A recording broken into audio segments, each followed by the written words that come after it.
Hello, আজ এখন আমি তোমাদের ডিডিসি 19 এডিশন অনুযায়ী লাইব্রেরি সায়েন্সের 6 পেপার ক্লাসিফিকেশন প্র্যাকটিক্যালের একটি প্রবলেম তোমাদের সামনে সলভ করে দেখাচ্ছি। বইটার নাম বা বুক টাইটেল হচ্ছে স্টাডি অফ এলআইএস অর্থাৎ library information science curriculums in West Bengal.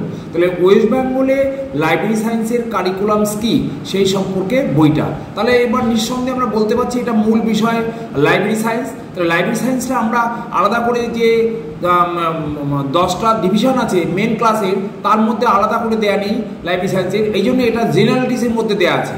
Library science মানে জেনারেলিটিস, তখন 3টে 0 জেনারেলিটিস আমরা নিয়েছি। তারপরে সেকেন্ড সামারি থেকে 0 to 0 library and information sciences, library and information sciences পেয়ে গেলাম। এইবার ওইখানে গিয়ে আমি আর থার্ড সামারিতে গিয়ে আর কোনো কিছু নেই, এখান থেকে আমাকে নাম্বারটা তৈরি করার দিকে নির্দেশ নিয়ে এগিয়ে যেতে হবে। তখন আমি 0 to 0.711 schools and departments of library, এই নাম্বারটা আমরা পেলাম। Departments and library and information sciences and their curriculums. তাহলে আমার যে কারিকুলামসটা এখানে দেওয়া আছে, এইবার আমরা ওয়েস্ট বেঙ্গলের নাম্বারটা ওখানে পাবো না। তাহলে তোমাদের দেখাচ্ছি যে 0 to 0.711 যে আমরা নাম্বারটা নিলাম শিডিউলের মধ্যে কিভাবে দেয়া আছে, নির্দেশটা কিভাবে দেয়া থাকে, আমি তোমাদের সেটা একবার দেখাবার চেষ্টা করছি। দেখো 711, এই যে 0.711 schools and departments of library and information sciences and their curriculums, তার তলায় একটা ইনস্ট্রাকশন দেওয়া আছে add areas notation 1-9 from table 2 to base number 0 to 0.711। এই যে নির্দেশটা, এই নির্দেশের বলে আমি চলে যাব টেবিল 2তে, অর্থাৎ যেখানে এরিয়া দেওয়া আছে। এই এরিয়ার নাম্বারটা আমাদের এখানে যোগ করলে আমরা ডিডিসির নাম্বারের কমপ্লিট করতে পারবো। তাহলে প্রথমে আমি তোমাকে দেখাচ্ছি যে কিভাবে আমরা ডিডিসির টেবিলগুলো ব্যবহার করি। এরিয়া টেবিল ব্যবহার করতে গেলে প্রথমেই আমরা টেবিল 2তে ঢুকবো।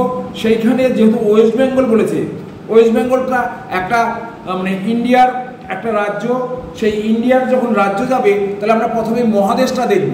তাহলে মহাদেশ দেখতে গিয়ে প্রথমেই আমরা এরিয়া টেবিলের মহাদেশের নাম্বার, যেমন এশিয়া মহাদেশ, ইন্ডিয়া হচ্ছে এশিয়ার আন্ডারে। তাহলে দেখো -5 এশিয়া, -5 এশিয়া, তাহলে এর আন্ডারে আমাদের ইন্ডিয়া কান্ট্রিটা আছে। তাহলে ইন্ডিয়ার মধ্যে গিয়ে আমাকে ওয়েস্ট বেঙ্গল বের করতে হবে। তাহলে এইবার পরের স্টেজটা আমি দেখাবো কি করে আমাদের ইন্ডিয়ান নাম্বার কত। ইন্ডিয়ান নাম্বার হচ্ছে 54, ইন্ডিয়ান নাম্বার হচ্ছে 54, সেটা করে আমি তোমাদের দেখাচ্ছি।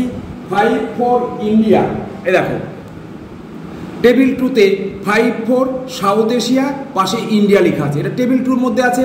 টেবিল 2তে এই যে উপরে লেখা আছে টেবিল 2 এরিয়াস।